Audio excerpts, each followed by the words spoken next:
This is part 1 of a video to show you how to change a Battle for Skull Pass Dwarf into a Chaos Dwarf. We're going to begin by removing all the excess plastic. First thing I usually do is I cut off the arm. To do that, I first separate the horn from the arm. Just a quick cut should do it. Then I usually cut off the whole arm itself from the back side. Gotta be careful not to cut yourself because you have to put a lot of pressure on. Sometimes multiple cuts to get it off. Then you want to scrape away the excess.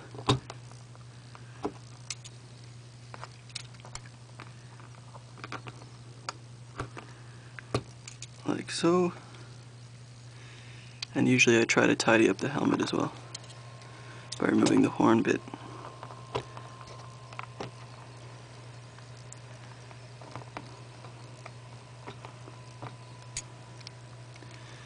Once you're satisfied with that, you can move on to the other arm. If you want to remove the other arm, you sort of have to scrape it away gradually.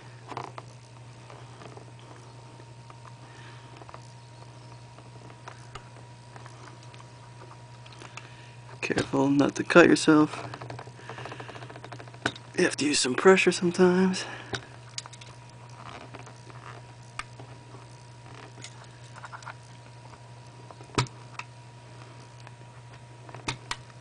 As you can see, I'm using a pretty heavy-duty X-Acto knife.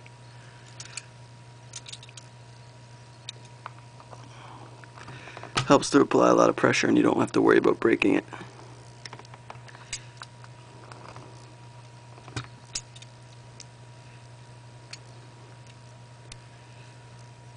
Once you've cut away the other arm, you can probably take off this other horn. It's a good idea.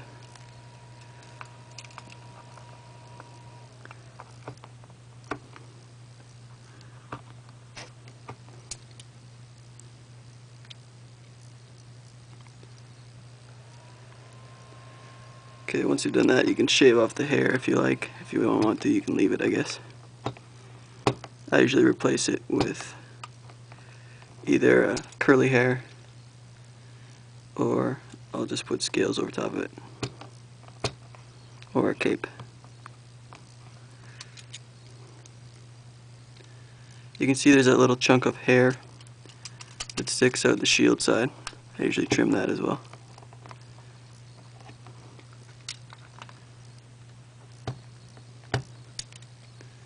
Okay, once we've done that, we can move on to the shield icon. Just take that off.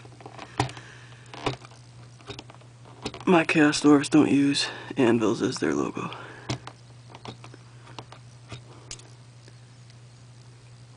So you just shave it off. Careful not to cut yourself, obviously. Cut away from yourself. If you want, you can file it down later. I don't usually, though. I find the cut appearance gives it a worn, battle-worn look, kind of. So I've got most of it off now. I'll take off scrape down the beard a bit so that I can replace it with a curly beard later.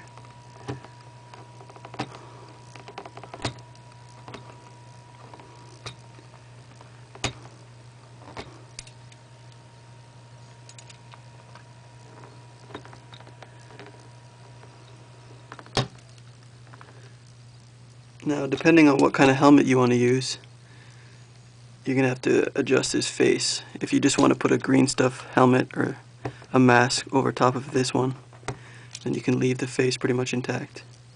I usually like to replace it with my own mask, so I usually cut off his face.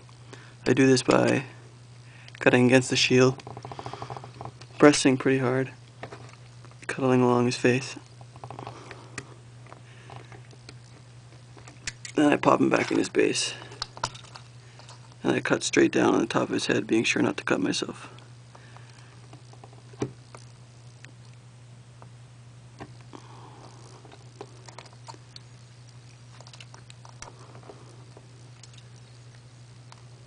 So now I've got his face off, his arms off, shield icon. So now he's pretty blank. If you want, you can just touch it up a bit. Make sure you shave away enough of everything.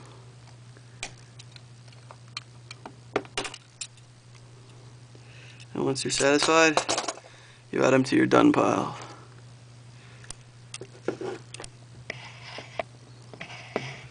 I'm working on a unit of 25 guys. As you can see, I started to put this one together already. And that's it. Stay tuned for part 2.